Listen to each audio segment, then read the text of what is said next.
actually, we did it earlier today with Ian Giles. He mentioned there's that fear Yes. that goes into having those conversations. He said you got to get over that fear, Yep. raise your voice, Yep. and speak up. Welcome back, folks. Well, welcome to a new show, folks. Yeah. Right? You checking this out? You behind the scenes now? You a subscriber? Welcome. Thank you.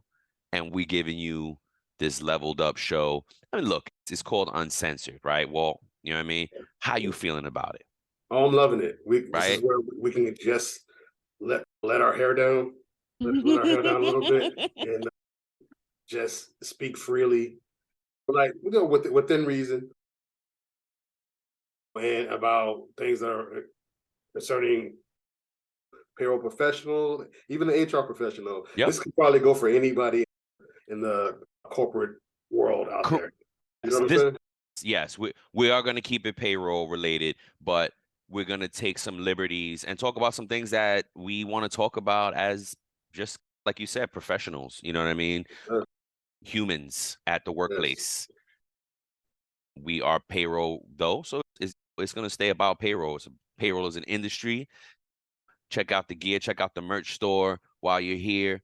I do want to explain a little bit about Uncensored. I don't know what order this show will come in, but and like Walt said, we're gonna within reason. This is not about being inappropriate at all, or vulgar or anything like that, or crazy. No, it's just having a comfortable, a safe place, right? Excuse me, bro. Man, I'm sorry, man. You okay? Nah, I'm feeling a little sick. Which reminds me, crap, man, I need to put in my sick time. Oh, what system do you use? Oh, TrakGO, the simply better employee time clock software that is going to make your life easier. I don't know if you know, man, but it already has a unique graphical employee time card, and it's awesome because it helps you quickly identify and fix the mistakes. That's right. Now that you say that, they just announced the addition of an automatic PTO accrual earnings, so you can say goodbye to those manual calculations. TrakGo's new automatic PTO accrual feature takes the hassle out of tracking those earned and accrued times, assuring accuracy and consistency for both employees and HR teams. Oh, that's golden.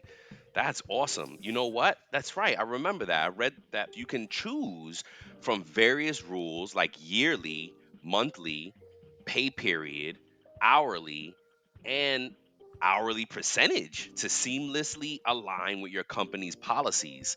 It includes new state sick leave. Awesome, because I'm not feeling good. That's going to help. And you can do vacation hours that automatically increase with length of service. Man, like, how could someone find out what a simply better solution could do for their business? Oh, to learn more, they're always doing a 14-day free trial. Someone should go to their website at www.timetrakgo.com. That's TIMETRAK go.com. Or if they want to call, the number is 888-321-9922. Let's go. Let's go. Safe talk. That maybe it could be even called that. Safe talk. Yeah. Right? That's another good one. And that's really all it is about. It's talking about subjects that are a little bit more difficult to talk about in the masses. And again, folks want safe places to talk and to hear things, to feedback, to have a dialogue. Go ahead, have a dialogue with us. You know what I mean? Or with themselves. That episode that we did, actually, we did it earlier today with Ian Giles. He mentioned there's that fear that goes into having those conversations. He said you got to get over that fear. Yep. Raise your voice. Yep. And speak up. So this may be an avenue for you to speak up, and you don't have to name your company. You don't have to name the situation. You can just feel free to talk about it here and say, "Hey, I experienced this as a payroll professional. Yeah, I went through this. Yeah. I'm venting. Whatever it is, if it's about your pay, we're going to talk about your pay as a payroll professional. Yep. Everything that you can imagine as a payroll professional and a person when it comes to professionalism and the job, Yep. we're gonna cover it here. Yeah, So, exactly. I like what you said. Maybe we got to revisit the name. We Yeah. like Uncensored, but Safe Talk sounds good. Safe Talk does sound good. Yeah, it does sound good. Let's think about that. So by the time you guys get it, this might be renamed. We're recording in advance for folks. We want to have things ready when we go live with the new site. We're going to load up some of these shows. You'll be ready to go with a few episodes of things. This first one today, we're going to talk about friends at work. You know what I mean? Yeah. What good, bad, ugly, best practice. We got some stats. We found some stuff to talk about to give us some things and just sharing our own personal experiences. Look, we can flow right into it because if we didn't have friends at work, me and Walt wouldn't have met. And shoot, we could talk a lot about our dynamic too because Yeah. it was tough. And you don't mind unless we can get right to it. Yeah. When we met, it was really I hired Walt to be a payroll manager at our first gig together, right? But something, I don't know, something right away we got along, and we've had rocky times. We went through moments where we didn't speak anymore, and when we reconnect, yo, what's up, man? How you doing? When this kindred spirits just find each other again and reconnect and rebuild. And I think, and that's something that I've always shared with Walt is you don't know relationships until you go through the bad times. It's easy to, we got money, we got happiness, we got food, we got this, we never cry, it's easy, fair weather friends. Relationships are built in the trenches, bro. There you go. You always say that. That's how I like that better. Yep. You're gonna find out who's for you when you're at your worst. They'll chin check you, be like, and they may even be mad at you. Yep. But then they'll come back and be like, bro, let's sort this out. Yeah. And that takes emotional intelligence, and we'll cover a little bit of that here. But like you said, with our dynamic, it's not always like that. Yeah. Sometimes people are playing the game. Yes. And we'll talk. You know what I'm saying? Yep. So like, so what do you mean by that? Say we in it. Talk about it. What's playing the game? It's a part of, like that saying, either you play or you get played. Yep. So a lot of times it's an old moniker that used to be used, and maybe a little toxic, dog eat dog world. Mm-hmm. So get in where you fit in. Mm-hmm. Survival of the fittest. Yep. That has been too long. That has been the culture in corporate America, in jobs, different jobs, not just corporate America, just different organizations. You know what I'm saying? This has happened where people pit against each other. Yep. Everything's competitive, right? Yep. There's always all these competition shows where you compete against one another to see who's the best.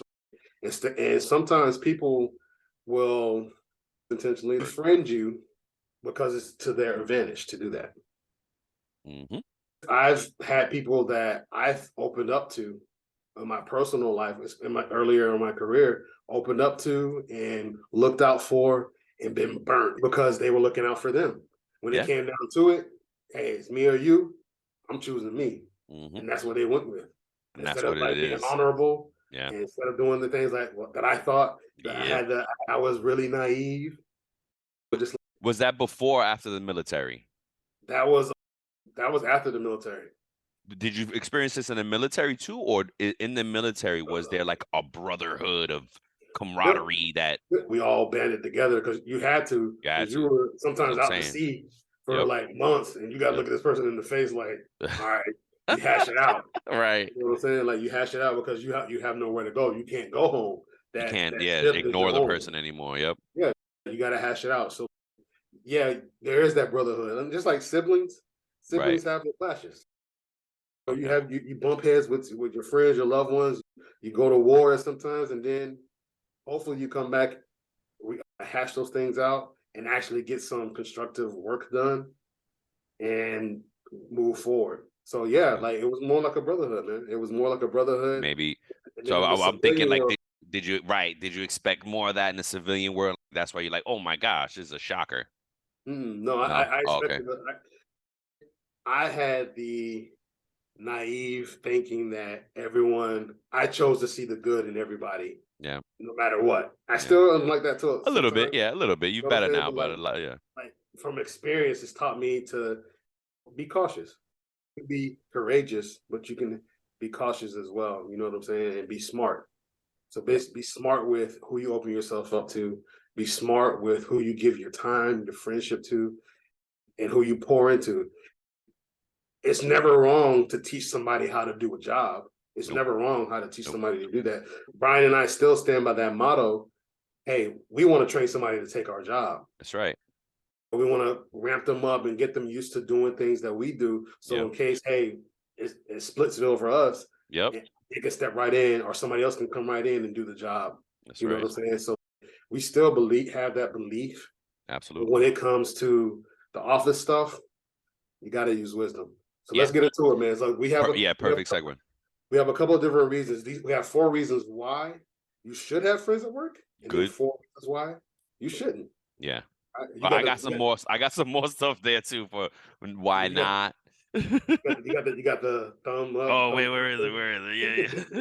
Make sure you break that out for this. Bing, ding. So, oh wow, the AI is even. Oh no, I thought it was recognizing that. Sorry. Yeah, cool. All right, boom. So, for the 4 reasons why you should have friends at work. Number 1, increase job satisfaction. Having friends at work can enhance your overall job satisfaction. Having someone you can trust and confide in within a workplace can make the environment more enjoyable and fulfilling. It can also provide emotional support during challenging times and reduce stress levels. Real, that's like having a friend. Period. You can go to, my boss is irking me right now. Oh, my coworker is irking me. And you have this person, whether they're in your same department or not, you can go and just confide in them. Basically. Yeah. But here's a good call out, right? Because we were talking about this the other day. The work friend that you only see at work, you keep it real superficial. They don't really know you, that you don't get in deep.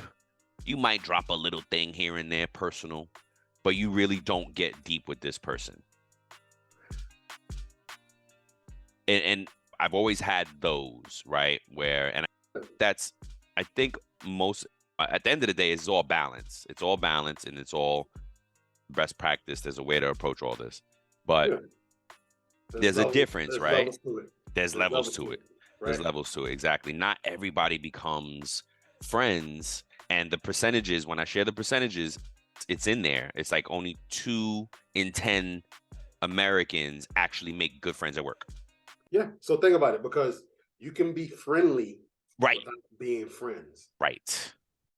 That's it. So you can come to work and chop it up with somebody. And have a cordial good old nice conversation with them, laugh and stuff like that, and go about your business and not even worry about what they're doing over the weekend. Never. And you don't even talk. You don't talk again until Monday morning. When you're back at work. And same thing in school. Happens in school. A pattern, right? You have school friends. Even mess around with kids when they're young. Oh, that's your girlfriend? But do you see her at home on the week? Then that's your school girlfriend. You know what I mean? Hi, we're Meg and Amy from The Meg and Amy Show. We're not only tech execs and big picture thinkers, we're also best friends. We're curious learners. And on this podcast, we're challenging the status quo and activating the future. And we're going to give advice about work and leadership, right, Meg? You know, we can't help ourselves. But this podcast is about exploring possibility, not being right. That sounds refreshing. For more, tune in to The Meg and Amy Show. What's it? And that's another one thing that they say too, right? Because we could talk about it here, right? See, this is a little bit more comfortable space, a safe space. Work wives and work husbands. Very. People make that joke a lot. Some people don't like that. And we won't delve too deep into it because why not? It can get a little murky. What? Okay. We on safe place.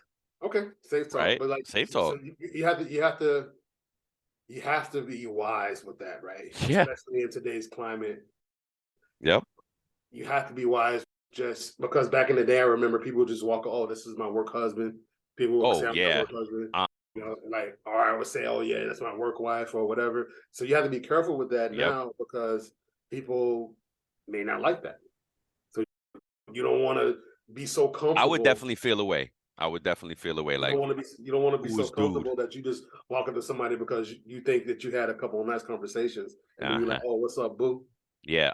Oh no. You No, my work wifey. No. Yeah. No, that's Yeah.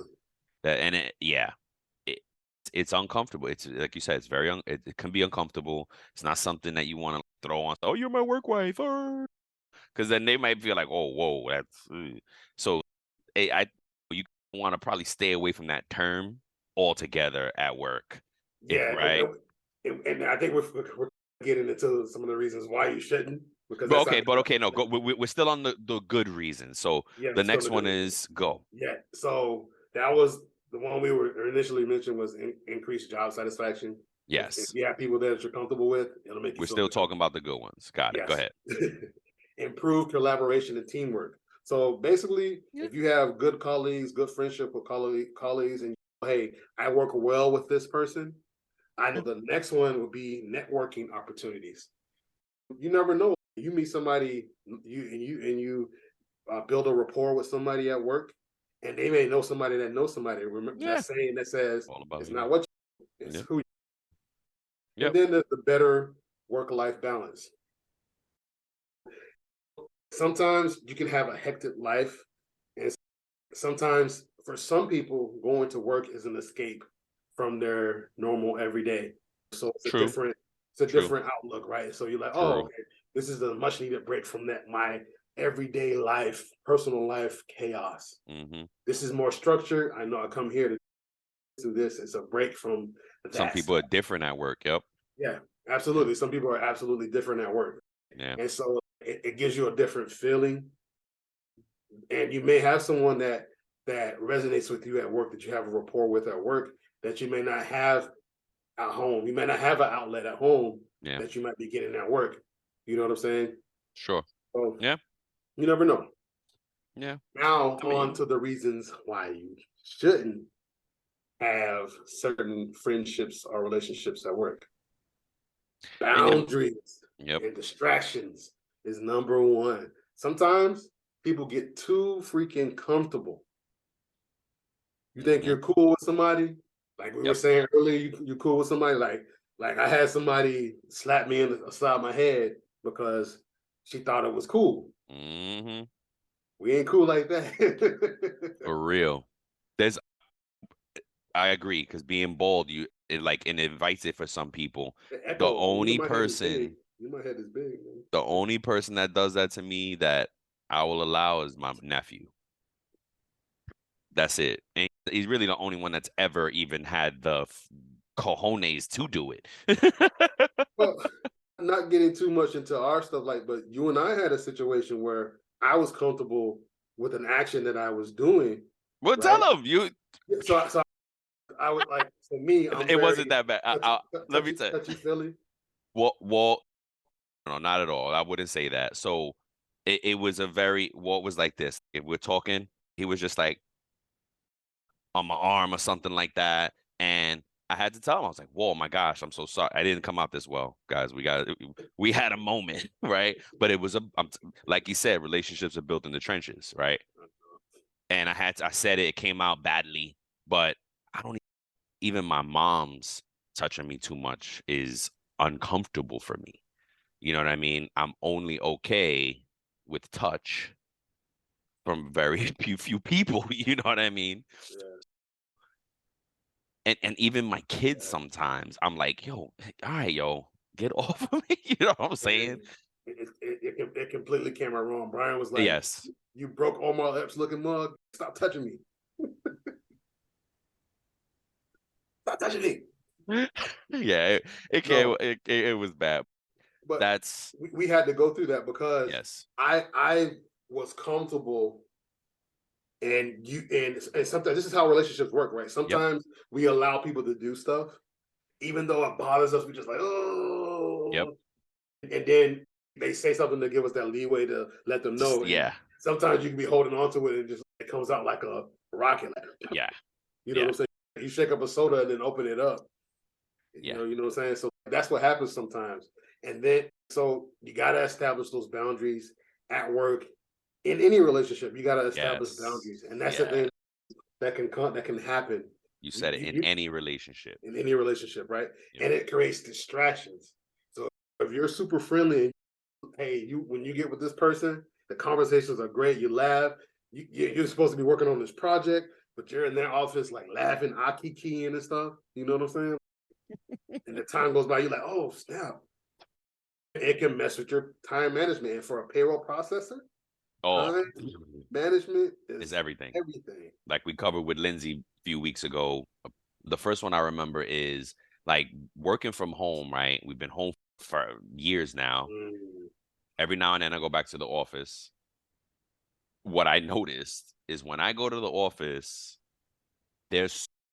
fine, we don't get to talk so much, but it's still I still remember all the side chatter, right? I clock that as soon as I get into an unrelated work conversation, the clock goes off in my head and I'm like, ding, oh my God, how long am I going to be here talking about non-work stuff? I got to get back to work. This is crazy. Do it to me. You used to do it to me. You used to look at your watch. Especially when we first met, you were like, all right, well, it's been 10, 15 minutes, bro. So I used to, until another job. See, I don't even remember that. I had another job. They actually told dude, yo, you talking to people too much. We see you. And he would OD, yo. We put it this way, and I hate to, please don't put yourself on blast, folks. Okay. We're gonna talk. It's a much smaller audience here and more. But if anybody that happened to be in this environment, don't call anybody out. It was an open environment, right? There was no offices for folks. We were all in one big room. Yeah. Okay. You could see all the departments. Yep. It was a big room. You could see all the departments, right? Dude would bounce around and just boom, 5 minutes there, 5 minutes there, 10 minutes there, while he went back and forth to the bathroom and to the lunchroom and stuff. And they had to tell him, like, yo, you talking too much, bro. Go do your work. This is not the social out. You know what I mean? So you got to be mindful. It's okay to chat. It's okay to chop it up. But you got to kind of keep it for lunch hour. You know what I mean? Yep. I had a great spot once that we had a little group for lunch. There was a room that nobody used, and we would dip in the room, put the TV on, lunch hour. Everybody had their food, boom, we'd kiki it up, and boom, back to work. It was great. It was great. But what was you gonna say? Yeah, it's true, man. Like I knew a situation where it was borderline harassment what the dude was doing, but he was comfortable. He was a nice guy. Hi, I'm Stephen Rothberg. And I'm Jeanette Leeds. And together, we're the co-hosts of the High Volume Hiring Podcast. Are you involved in hiring dozens or even hundreds of employees a year? If so, you know that the typical sourcing tools, tactics, and strategies, they just don't scale. Yeah. Our bi-weekly podcast features news, tips, case studies, and interviews with the world's leading experts about the good, the bad, and the ugly when it comes to high-volume hiring. Make sure to subscribe today. Attractive guy, so all the ladies were like, fawning over him and everything like that. And so he, in his mind, took it as like, that's dangerous too. You know, I'm the man. I'm the man. They're comfortable with me, so he would go around. How you doing? Massage, hugging. Oh no, massage like their shoulders and stuff. Oh, how you doing? You look kids and stuff like that. Because he felt comfortable enough. It's toxic on his end or whatever, but he felt comfortable enough to go and do that. And he probably had done that in other places and it was deemed okay. How many people have, like I said earlier, how many people have not established boundaries with someone and they let them do it because they're just like, okay. Yeah. Especially if it's a boss. Yep. So if you're cool with your boss and you notice your boss is taking advantage of you, because sometimes bosses will do that. Yep. And they'll take advantage of you because they know you're that yes person. Man. Yeah. You're that yes person. You're right. Sorry, yes person. Excuse me, folks. you're that person that's always gonna say yes, no matter what. Even if you should say no and establish a boundary, they're like, no, I'm not cool with that. You should always establish a boundary no matter what level the person is at your job. Whether they report to you or you report to them or whatever. Yep. Establish especially those you're a female Or you know what? I guess it doesn't matter. You're right. Either way. See, and I think some of this stuff is like we come from a different era where toxic masculinity was okay back in the day, or accepted and tolerated, and it's not okay anymore. No kind of toxic. People turn Yeah. look Yeah. the other way. Yeah. And women felt like, oh my God, I have to do this or take this to move up and have a I have to job. And survive. Yeah. I gotta survive. Like, it's horrible, man. I'm a father of girls and a boy, but I got girls too. So I have to think about that as well. Yo, what? And for my boy in this world that we live in, yo, don't let people take advantage of you in either way. Everybody's fair game. Everybody's in yeah, the world. exactly. So the next one, office politics and favoritism. So if you have a bad relationship with somebody at work, they may lean on you to help prove their case, even if they're wrong. Oh yeah. You know what I'm saying? Or they may lean on you to the point where I've seen situations where our boss had a favorite, and they would let this person get away with everything. Yeah. But if someone else on the team did the same exact thing, they would get reprimanded. They say, "Oh, they get that pop on the hand or whatever. Oh, I'm gonna write you up if you keep doing this. You keep coming in late. You keep calling off. I'm gonna write you up." But that one person on the team was allowed to do whatever the hell they wanted. Whack. You know what I'm saying? So like that. So what you do when you show favoritism to people, especially if you're in a position of authority, you can decrease your morale in your company or your department. Yes. But by doing that, people aren't going to want to work for a leader who's, especially if you're in leadership, they're not going to want to work for a leader who lets one person do something and doesn't treat everybody fairly. You promoting mediocrity. Yeah.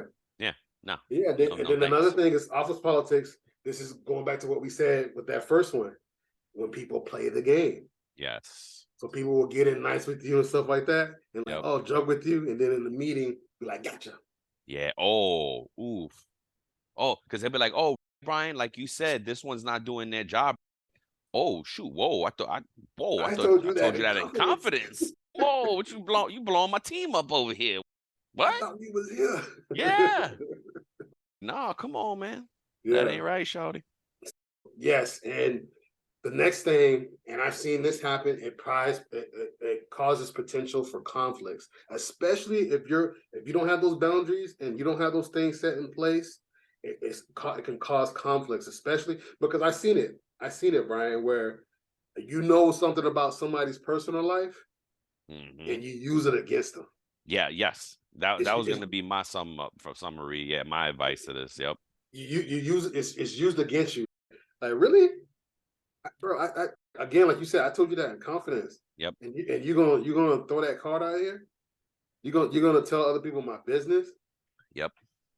And then, like, how does that impact your work? Like, if you're going at it at work all the time, you're gonna make other people feel uncomfortable. Too. That's not gonna last long in this day and age. Not at all. And then the last one here, what is limited diversity in perspectives? Yep. So I think this is saying, like, when you only have people that think like you click up, you have clicks, right? Yep. You like, and we see this all the time where they band together and the birds of a feather flock together, like they say, and everybody is cool with each other and they look out for each other and they protect each other and stuff like that. And this is where, in order to get progress, you have to get everybody's opinion. My bosses that I had said that how she sometimes orchestrated a resolution to a disagreement was saying, imagine you're wrong and imagine you're wrong. How will you make both of them work? Something like that, to that effect. I'm not saying it verbatim. That makes that. No, I like it. Yep. You know what I'm saying? Like, how would you get both of your ideas to become one? Say you're wrong and say you're wrong. And it makes the person think, oh, because in a conversation, sometimes you want to prove your point, right? Oh, yeah. You want to prove that, hey, my way is right. I'm right. Even if you are technically right. And the other person could also technically be right. But then you put the ideas together and you find yourself that you'll make some progress. So I think that's what it's saying. Like, you'll have limited diversity in thought and perspective. Yeah, I like that. Yeah, I had to read through it because I was like, what is he talking about? But it's agreed. If you click up and you're not seeing other perspectives, you're not. And what it made me think about right away was like, if you're the smartest person in the room, you're in the wrong room. And that is absolutely true at work. Yeah. Right. Everybody has their lane, meaning, hey, if you, that person that is a steady Eddie, just keeps their head down, doesn't want managerial responsibilities, and they're not trying to grow. They're in their lane. They like their lane. They're trying to stay there. That's cool. I think you have to be aware of all these best practices as well. But if you're trying to grow, you have ambition and these things, you want to be around people that are going to teach you more at work. You don't want to sit with your same folks or some other folks that ain't interested. You don't want to, no offense, but you don't want to sit with the steady Eddie guy, or girl. You know what I mean? You might want somebody to challenge your thought process. Yeah. You might want to pick somebody in another department. I'm gonna have lunch with them because they're gonna teach me something. You know what I mean? So in summary, I think it's like you said, the key word here in any relationship, especially at work, balance. Yeah, absolutely. A healthy amount of boundaries, a healthy amount of Yep. interaction, a healthy amount of Yes. socializing and everything like that. So I like see you have some additional notes down here. See, some of it's overlap. I think I'm going to share the percentage first, but before that, I want to leave them with like my overall. We're not saying anything is yay or nay or yay, nay. We're not saying, oh, this is good, this is bad. It's conversation, right? You think about this stuff. There's a best practice. The best practice, like any relationship, take your time, right? There's no rush. Mama used to say, what? You know what I mean? So there's no reason to rush into any, literally, like any relationship, there's no reason to rush into it. More so at work. Take your time, man. It's cool to get friendly. That's awesome. You know what I mean? That's awesome. But you don't have to tell everybody your life story in the first 5 minutes that you meet them. That is unnecessary. Less is more. Oversharing. Right. Oversharing is not good. Less is more. There's another saying that I live by. 3 things you never share: love, money, and your next move.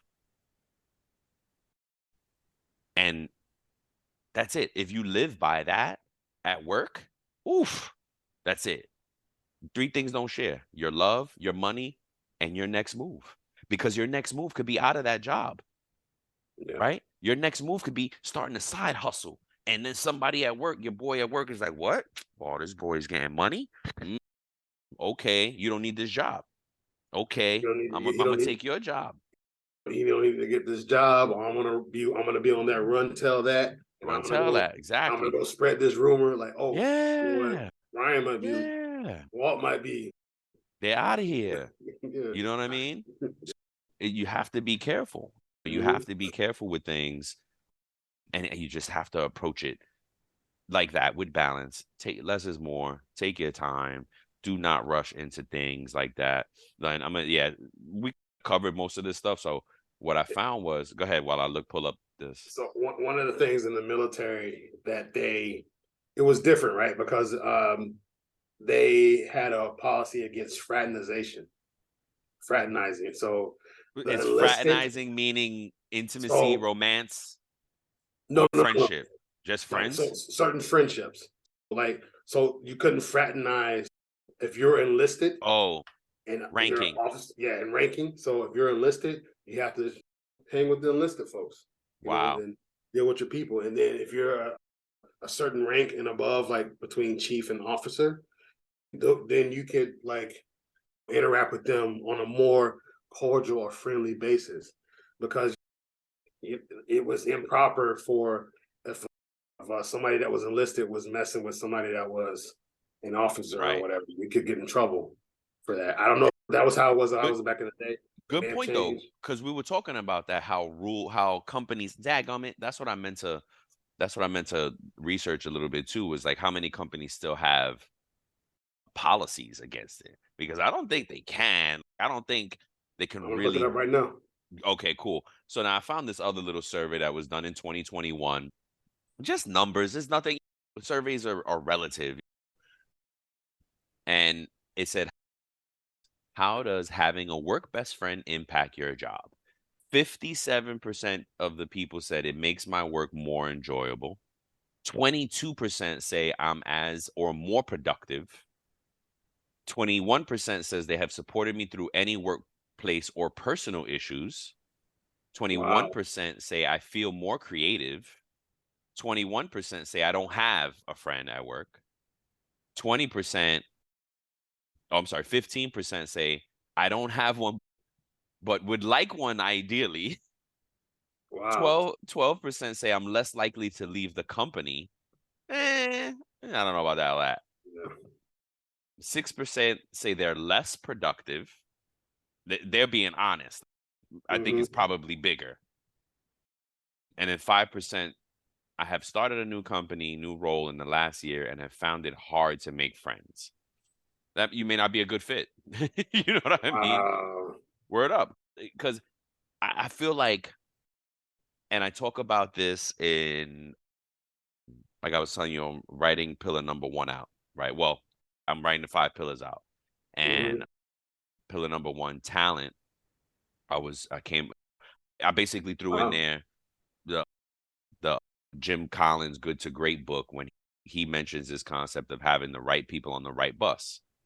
So no matter what skill set or where you're going, if you got the right people on the bus, it doesn't matter. You're gonna be successful wherever you go and whatever you do, right? You have the right people.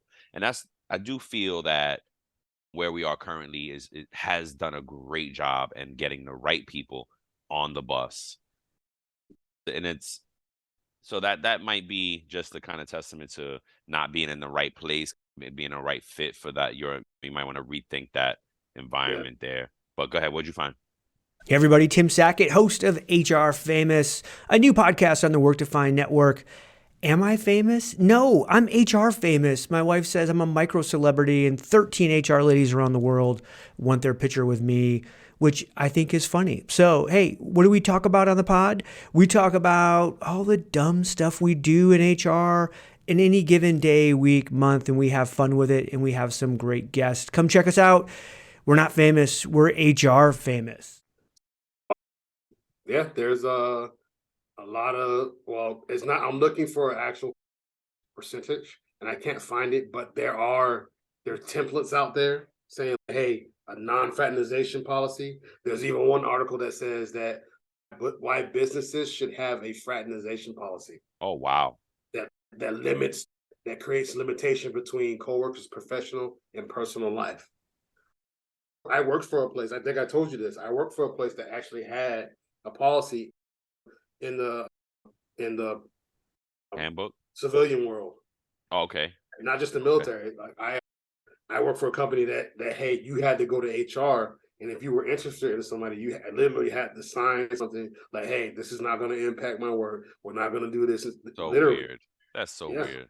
I wonder where the legalities are on that, because it's because it's up to from what I'm reading, it says it's up to the company because they're saying it could potentially impact productivity, which will impact the company.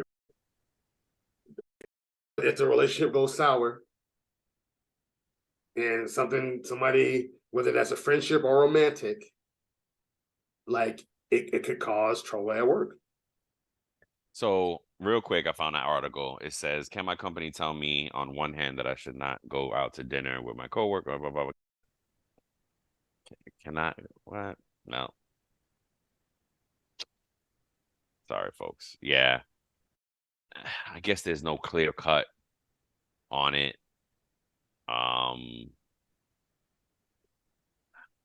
So can my company prohibit me from socializing with coworkers? If the employer can point to a specific duty the employee is neglecting, such as failing to attend an evening network event or entertaining clients, then the employer may be able to prohibit this socialization. I think it's Your employer can fire you for whatever reason they want, as long as it is employment related, not discriminatory. Therefore, he can't use hanging out with coworkers outside of work without him being present as a reason to fire you. Go ahead. Yeah, I was just gonna say they have to tie it back to work somehow. Yes. So there's an example here. Okay.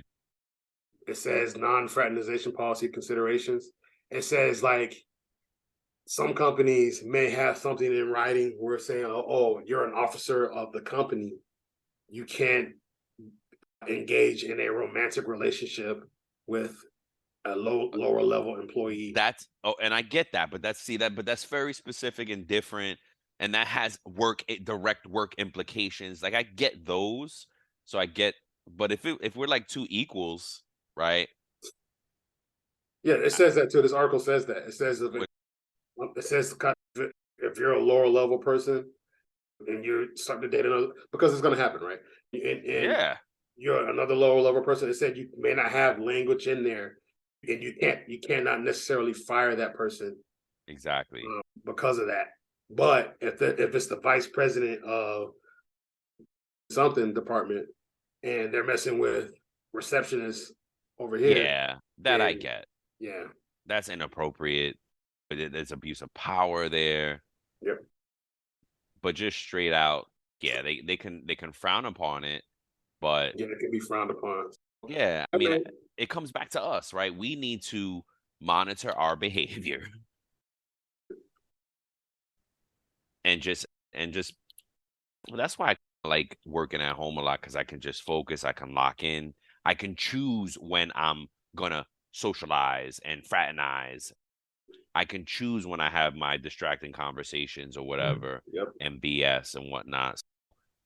And you don't get forced into something and then have to be rude. Hey, I need to get back to work right now. You know what I mean? And in the open environment, it's tough because people I used to be at the edge on the corner and people used to just stop. Hey, what's up, man? Yeah. They stop and ask a legitimate question and they're like, oh, okay, cool. Oh, then I just be like, all right, yeah, man. All right, cool, man. Or person, like it was so tough to how do you go away, please? I'm right in the middle of this. That was the tough part. And then I found myself going into rooms. Like when I needed to do focused work, I would have to go into a room and close the door and just go at it. Close your office door. Yeah. Well, no, I didn't have an office. In this open environment, we did have rooms that we can duck into. You still had conference calls. We were in HR and payroll, so we had to have private calls, confidential calls. You know what I mean?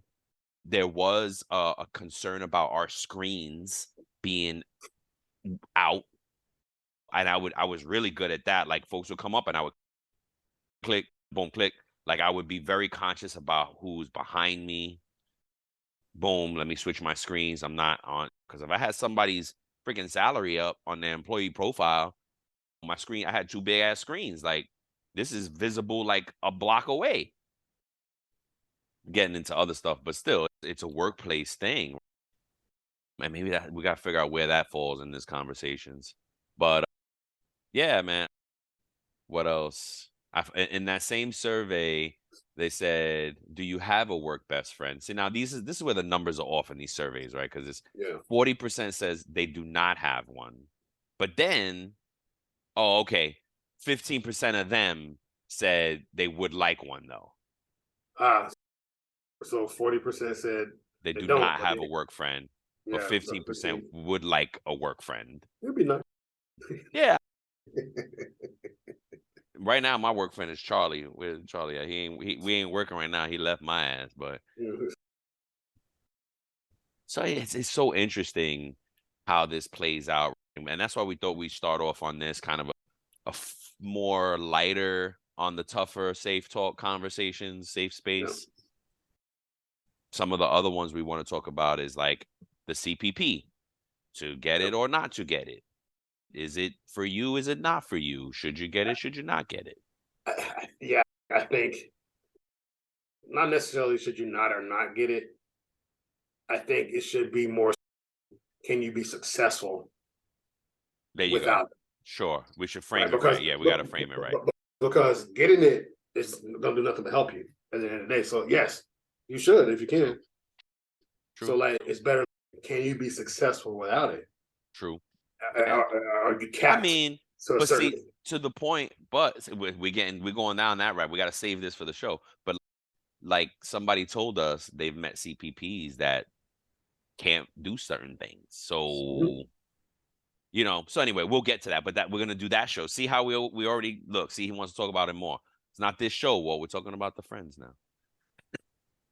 I didn't bring it up, bro. Oh yeah, I know. But as you can see, very like topics that we got so much to talk about. What was another one? I don't know if everybody's familiar with code switching, but that's something we want to talk about. I think it leads very much into authenticity. Can you be authentic at work? And because that's what it is, right? That's a good point. That's a good point, because some people can't take certain personalities. So sometimes you have to rein yourself in as an individual. Yeah. Again, we can get into that later. Yeah, we'll get into this is all fun stuff.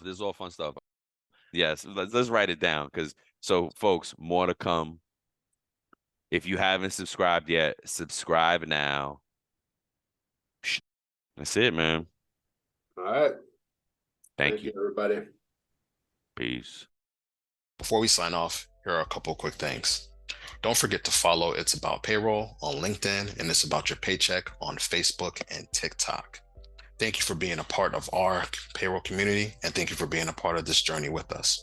Until next time, keep learning, keep growing, and most importantly, keep going.